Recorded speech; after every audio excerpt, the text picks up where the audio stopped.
Marina arrived at Henderson Group's headquarters at 6:45 a.m., 15 minutes before her scheduled meeting with CEO Richard Morrison. She'd spent the early morning hours organizing her evidence into a presentation that would have impressed her. Most demanding clients, financial records, photographs, recorded conversations, and a timeline that painted an undeniable picture of systematic fraud and personal betrayal. Morrison's office occupied the building's corner, with floor-to-ceiling windows offering a commanding view of the city. The man himself was already at his desk, despite the early hour, reading what appeared to be preliminary reports. "Marina, thank you for coming in so early." Morrison gestured to the chair across from his desk. "I've been reviewing some financial discrepancies that my accounting team flagged yesterday evening. Your timing is remarkably coincidental. Or perhaps not coincidental at all." Marina opened her briefcase and placed a thick folder on Morrison's desk. "I believe what I've discovered will correlate with your team's findings." For the next hour, Marina methodically presented her case. Morrison's expression grew increasingly grim as she walked him through Derek's embezzlement scheme, the false vendor accounts, the manipulated expense reports, and Celeste's role as accomplice. When she played selected audio recordings from the previous evening's gala, Morrison's face darkened further. "The affair is certainly damaging to Derek's character," Marina concluded, "but the financial fraud threatens Henderson Group's reputation and legal standing. I estimate the total theft at approximately $320,000, all carefully laundered through Strategic Development's client entertainment and travel budgets."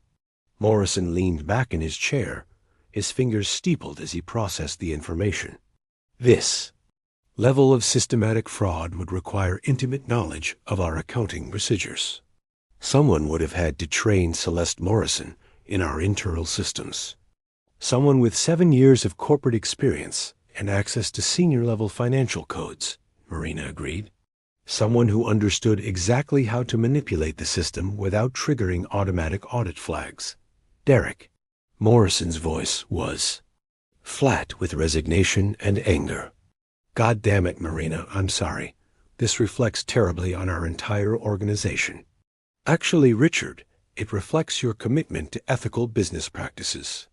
How you handle this situation will demonstrate Henderson Group's integrity to your clients and competitors." Morrison was already reaching for his phone. "Security, legal, and HR need to be here within the hour. Derek and Celeste Morrison need to be suspended immediately, pending a full investigation." Marina gathered her materials, her primary objective accomplished. But as she prepared to leave, Morrison stopped her with a question that had clearly been troubling him. "Marina, how long have you known about this?" "Long enough to document everything properly, not long enough to prevent it entirely." "And the affair? How long had that been going on?" Marina's composure cracked slightly, revealing the pain beneath her professional efficiency. 8 months, as far as I can determine. Though I suspect Derek had been planning his exit from our marriage much longer than that." Morrison's expression softened with sympathy. "For what it's worth, Derek's professional reputation in this city is finished. Word travels fast in our industry, and fraud charges have a way of following people. I appreciate that, Richard. Though honestly, his professional destruction is less important to me than ensuring justice is served." Marina left Henderson Group feeling lighter than she had in months. The morning sun seemed brighter, the city more alive with possibility. Her phone buzzed with a text from Derek. "Working from home today? Client meetings all afternoon? Don't wait up." She smiled grimly. Derek was probably with Celeste right now, blissfully unaware that his career and freedom were measured in hours rather than years. Marina's next stop was Patricia Hawthorne's law office, where divorce proceedings would be initiated with the kind of precision that left no room for negotiation. With Derek's fraud documented and his assets about to be frozen, Marina would emerge from their marriage not just unscathed, but significantly wealthier. But the day's most satisfying moment came. That afternoon, when Marina received a call from an unexpected source. "Marina Blackwood? This is Alexander Reeves from Titan Industries. I've been following your work with Thornfield, and I'm impressed by your thoroughness in business matters." Marina recognized the name immediately. Alexander Reeves was CEO of Henderson Group's primary competitor, a man known for his aggressive business tactics and remarkable success in corporate acquisitions. "Thank you, Mr. Reeves. What can I do for you? I understand you might be looking for new challenges, both professionally and personally. I'd like to discuss some opportunities that might interest you." The implication was clear. Word of Derek's downfall was already spreading through corporate circles, and Marina's role in exposing the fraud had marked her as someone worth knowing. "I'm always interested in new opportunities," Marina replied, "though I should mention I'm going through some personal transitions at the moment." Alexander's laugh was warm with appreciation. "Transitions can be liberating. Why don't we discuss it over dinner? I know an excellent restaurant where we can talk privately." As Marina ended the call, she realized that Derek's betrayal had inadvertently opened doors she never would have considered while playing the role of supportive corporate wife. His attempt to destroy her life had instead freed her to build something far more powerful. 6 months later, Marina stood in her new corner office at Titan Industries, watching through her windows as Derek emerged from the courthouse across the street. His guilty plea had earned him 18 months in federal prison and complete financial ruin. Celeste had testified against him in exchange for probation and community service, their affair crumbling under the weight of legal consequences. Marina's divorce settlement had been swift and decisive, the prenuptial agreement Derek had insisted upon years earlier proved worthless when weighed against criminal fraud charges. "Enjoying the view?" Alexander's voice came from behind her, accompanied by the familiar warmth of his presence. Marina turned to face the man who had become both her business partner and personal refuge. Their relationship had developed slowly, built on mutual respect and shared ambition rather than desperate passion. It was mature, strategic, and infinitely more satisfying than the naive love she'd wasted on Derek. "Justice has its own beauty," Marina replied, accepting the coffee Alexander offered her. "Though I have to admit, I prefer looking forward to looking back." "Speaking of forward thinking," Alexander said, settling into the chair beside her desk, "the Meridian acquisition is moving ahead of schedule. Your marketing strategy is going to revolutionize their entire approach." Marina smiled, feeling the deep satisfaction that came from work that challenged and fulfilled her. "Just wait until you see what I have planned for the Henderson Group." "Account. You're going after your ex-husband's former employer?" "I'm going after Henderson Group's business, which they'll be desperate to expand after the scandal Derek created. It's simply good corporate strategy." Alexander's laughter filled the office, rich with admiration and something deeper. "Remind me never to underestimate you, Marina Blackwood. Remind me never to let anyone underestimate me again," she replied, raising her coffee cup in a toast to the future she was building, one calculated move at a time. Outside, the city sprawled. Beneath them, full of opportunities and challenges and victories yet to be won. Marina had learned that betrayal could be transformed into power, that endings could become beginnings, and that sometimes the greatest revenge was simply living well. Derek had taught her that lesson, though probably not in the way he'd intended. Now, it was time to show the world exactly what Marina Blackwood could accomplish when she stopped playing someone else's game and started playing her own. "I became a ghost in my own marriage. While Thomas believed I was working late on the Hartman security overhaul, I was methodically dismantling the digital facade he and Veronica had constructed. My cybersecurity expertise, once dedicated to protecting corporations from external threats, now focused on the most personal breach of all. Working late again? Thomas asked one evening, his concerned tone so convincing I almost believed it. Don't burn yourself out, Liv. Just finishing up, I replied, watching him check his phone. Client emergency? Just Bennett's sporting goods inventory issues, he said smoothly. Nothing important. I nodded, knowing the text was from Veronica, confirming their meet at the Westlake Hotel room 712, their usual. The previous night, I'd installed a tracking app on both their phones, using the administrative access Thomas had unwittingly given me years ago when I set up our home network. Don't wait up, I said, kissing his cheek. This might take all night. Relief flashed across his face. You're amazing, you know that? So dedicated. Amazing enough to discover their first encounter happened exactly 3 days after my promotion to Director of Cybersecurity. Amazing enough to recover deleted hotel receipts, showing they'd spent my birthday weekend together while I worked through a ransomware crisis. Amazing enough to find the shared cloud account where they stored intimate photos and videos, some taken in our bed. The Pinnacle Solutions office was silent at midnight as I sat bathed in the blue glow of multiple monitors. My colleague Dominic knocked lightly on my office door, coffee in hand. Hartman keeping you up too? He asked, setting the mug beside me. I minimized the screen showing Thomas and Veronica's text exchanges. Something like that. Dominic leaned against my desk. You know, there's such a thing as work-life balance, even for cybersecurity wizards. Says the man also here at midnight, I replied, managing a smile. Fair point. He hesitated. Everything okay, Olivia? You seem different lately. For a moment, I considered telling him everything how my husband and sister were plotting to divorce me after my upcoming bonus payout, how they laughed at my obliviousness, how they planned weekends together while I worked myself to exhaustion. Instead, I said, just focused. The Hartman presentation is in 2 weeks. Well, if you need anything. His kindness was unexpected, genuine. After he left, I returned to my investigation.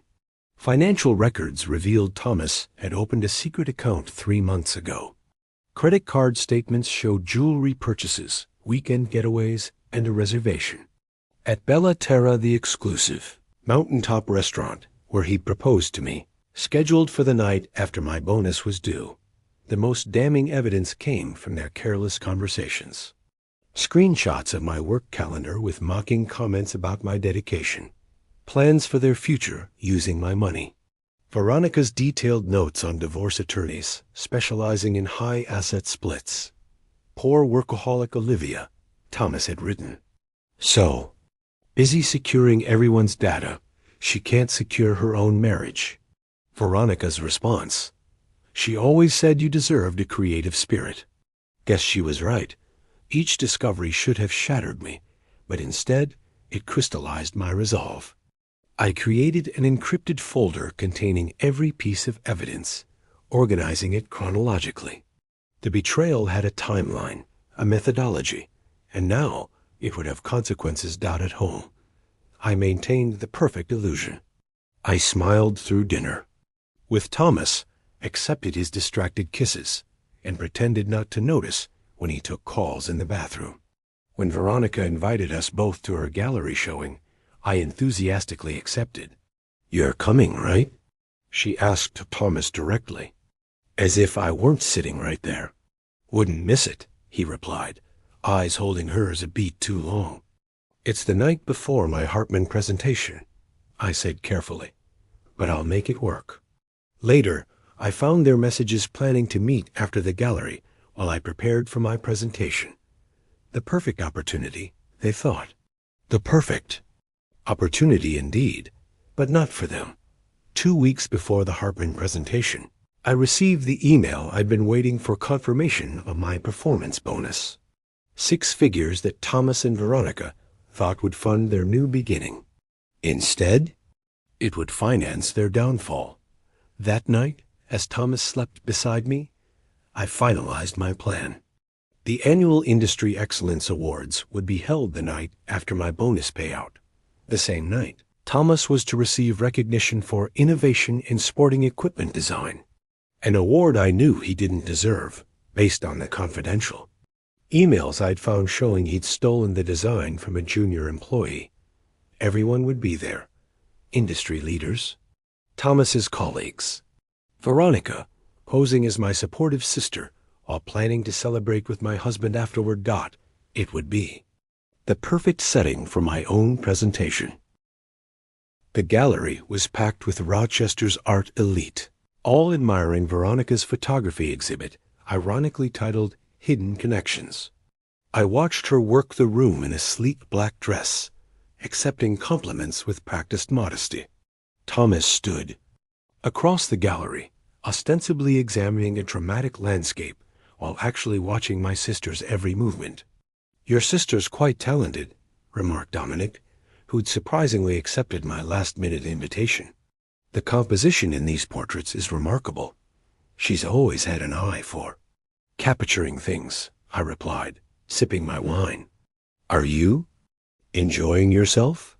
Dominic smiled, his presence beside me not going unnoticed by Thomas, whose gaze occasionally flicked our way, more than expected. "Though I'm still surprised you invited me, instead of preparing for tomorrow's presentation." "Even workaholics need breaks," I said, using the term Thomas and Veronica so often used to describe me. "Besides, I'm perfectly prepared." What neither Dominic nor the adulterous pair knew was that I'd spent the past week setting my elaborate trap. Phase 1 began yesterday, when I transferred my bonus to a new account under my maiden name. Phase 2 involved anonymously sending evidence of Thomas's design theft to 3 of his competitors, not enough to trigger immediate action, just enough to raise questions at precisely the right moment. "Olivia!" Veronica embraced me, her expensive perfume purchased on my credit card, enveloping us both. "What do you think? Be honest." "Breathtaking," I answered truthfully. The betrayal, captured in her art themes of duality, hidden desires, and secret worlds, was indeed breathtaking in its audacity. Thomas said the same thing, she beamed, eyes seeking him across the room.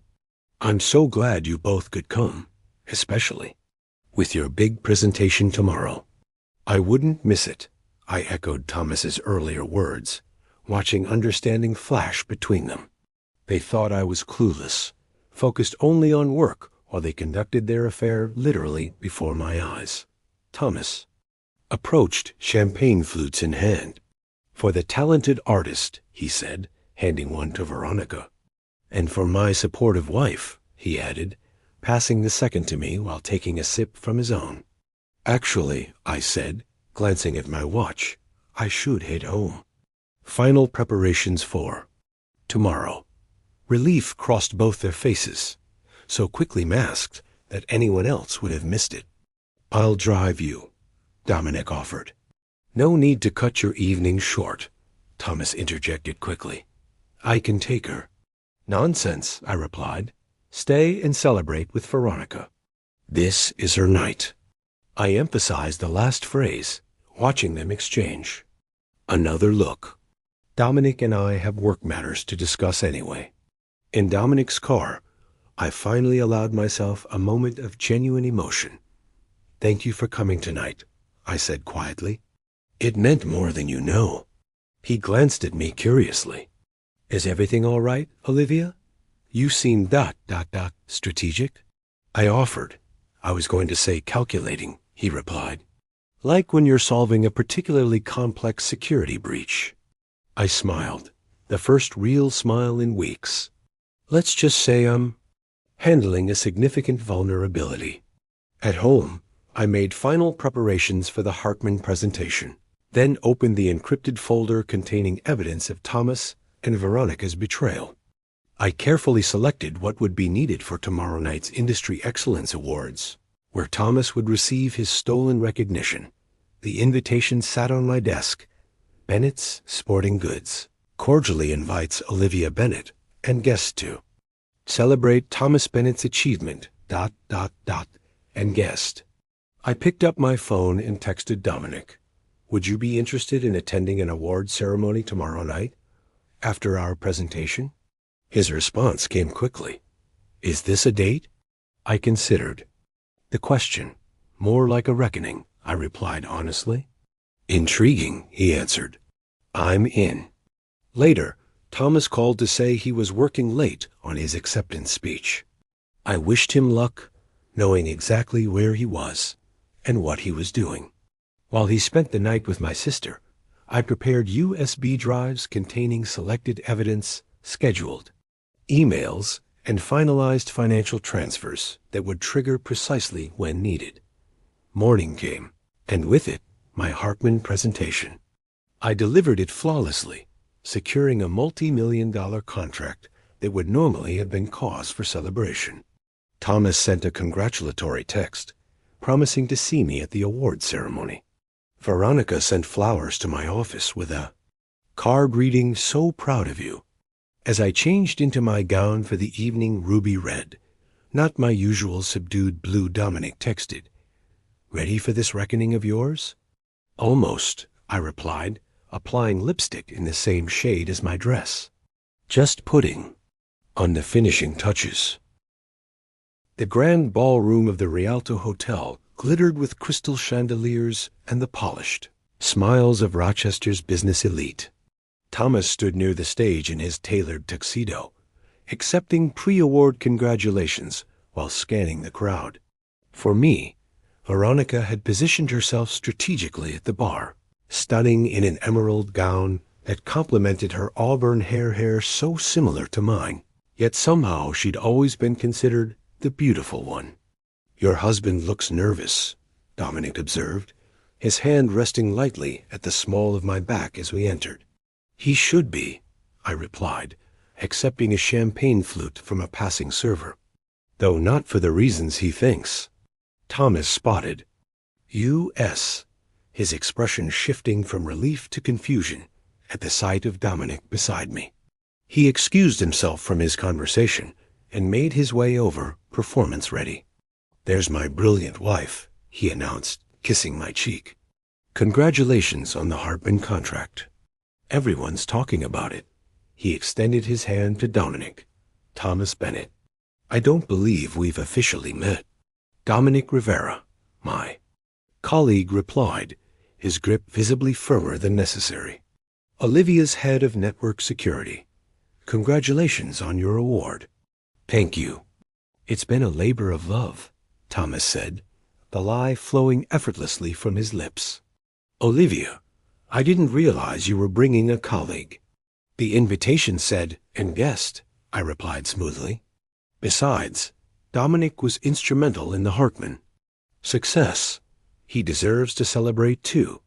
Across the room, Veronica had noticed our arrival. She waved, then froze when she saw Dominic. The silent question in her eyes was clear. Who is he? "Shall we find our seats?" I suggested. "I believe the ceremony starts soon." As we moved toward our table, I discreetly checked my phone. The first scheduled email had been delivered to Thomas's CEO and board, members evidence of his design theft, with a note suggesting they verify the information before his acceptance speech. "Everything on schedule?" Dominic murmured, having noticed my momentary distraction. "Perfectly," I confirmed as we reached our assigned table front and center, where Thomas had insisted we sit to maximize his moment of glory. Veronica was seated at the adjacent table, close enough to witness, but not so close as to raise suspicions. The ceremony began with typical industry platitudes about innovation and excellence. I barely listened, instead watching Thomas grow increasingly distressed as he checked his phone, no doubt seeing the urgent messages from his superiors. "And now," announced the MC, "the award for innovation in sporting equipment design goes to Thomas Bennett of Bennett's Sporting Goods." Applause filled the ballroom as Thomas made his way to the stage, his confident stride belying the panic I knew he must be feeling. As he accepted the crystal trophy, I pressed a button on my phone, triggering the second phase. The large screens flanking the stage meant to display Thomas's promotional video, instead began showing a different presentation. Slideshow of text messages between Thomas and Veronica, carefully edited to remove explicit content, but clearly showing their affair and their plans regarding my bonus. Gasps rippled through the audience. Thomas froze mid-sentence, staring at the screens in horror. Veronica half rose from her seat, then sank back down as her own voice filled the ballroom. A recorded conversation discussing how they would spend my money after the divorce. "What is this?" Thomas demanded into the microphone, eyes frantically searching for me. I stood, the movement drawing all eyes in the suddenly silent room.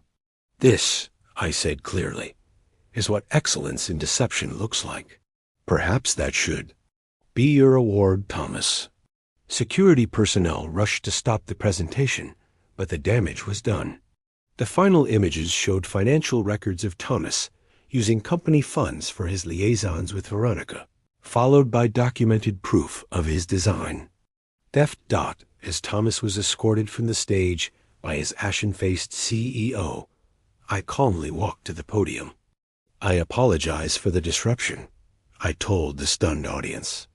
"But I believe in transparency, especially when it comes to awards of excellence."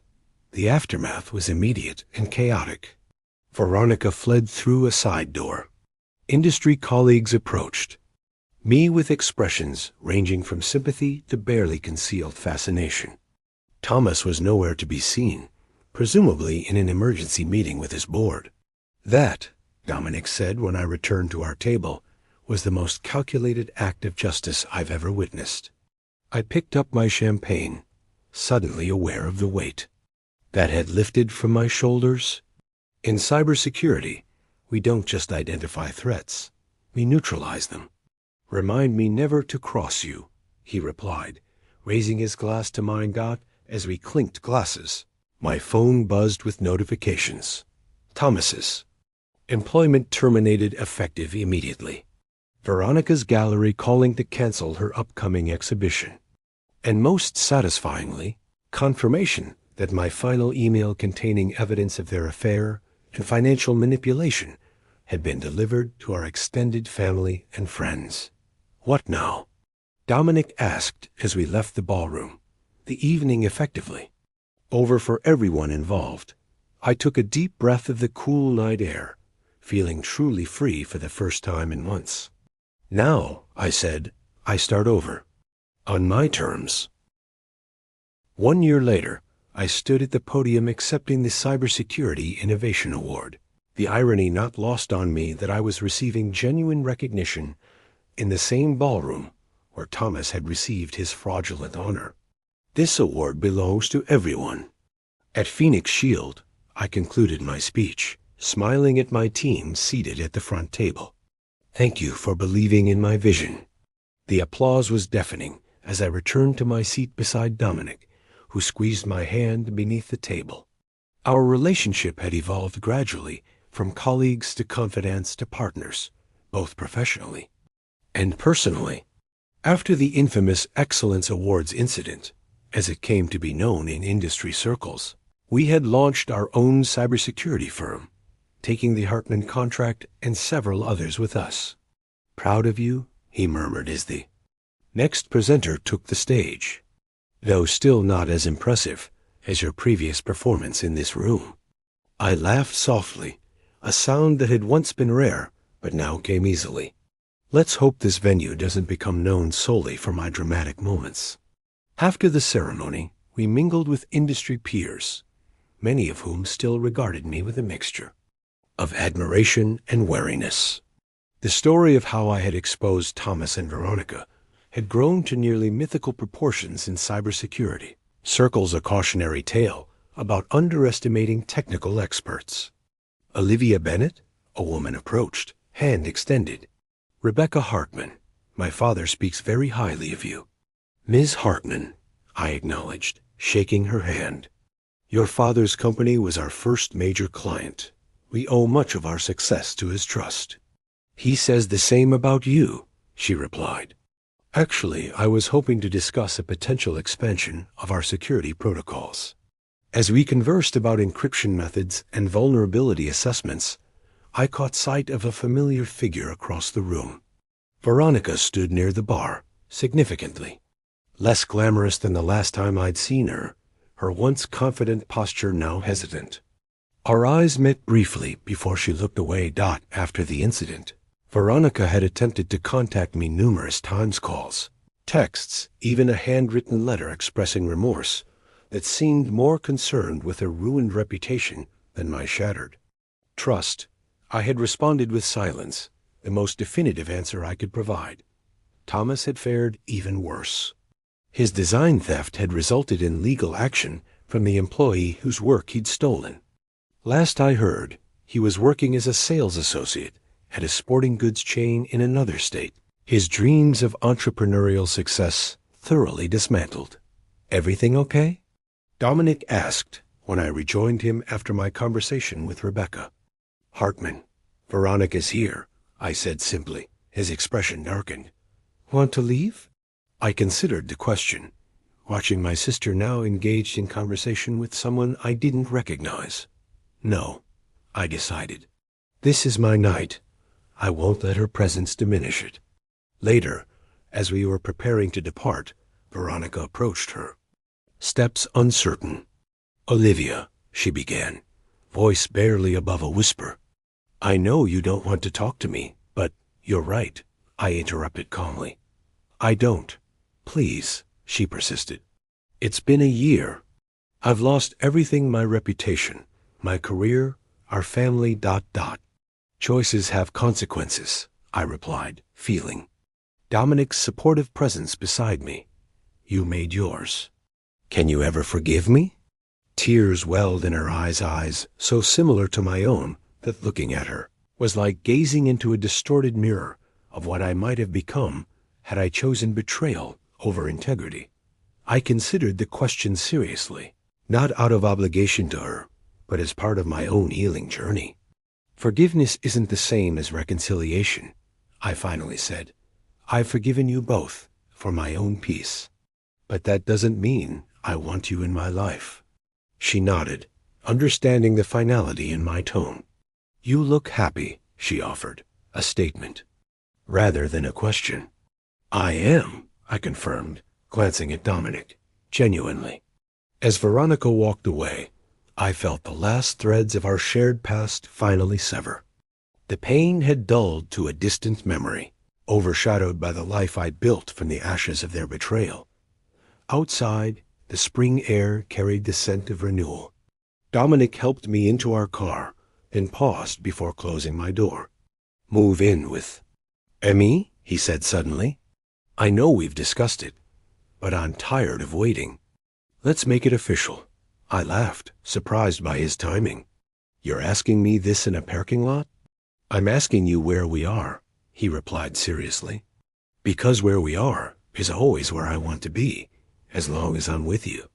The simplicity of his declaration touched something deep within me, the part that had feared trusting again, loving again, believing again.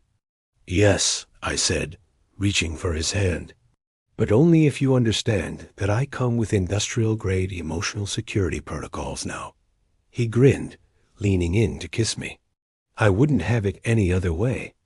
As we drove away from the Rialto Hotel, I thought about the journey of the past year, from betrayal to investigation to execution to rebuilding. The revenge had been satisfying, certainly, but the true victory wasn't in destroying what Thomas and Veronica had built. It was in creating something stronger, more authentic, and entirely mine. Sometimes, I reflected, the greatest revenge isn't about making your betrayers suffer. It's about ensuring that when they finally see you again, they realize exactly what the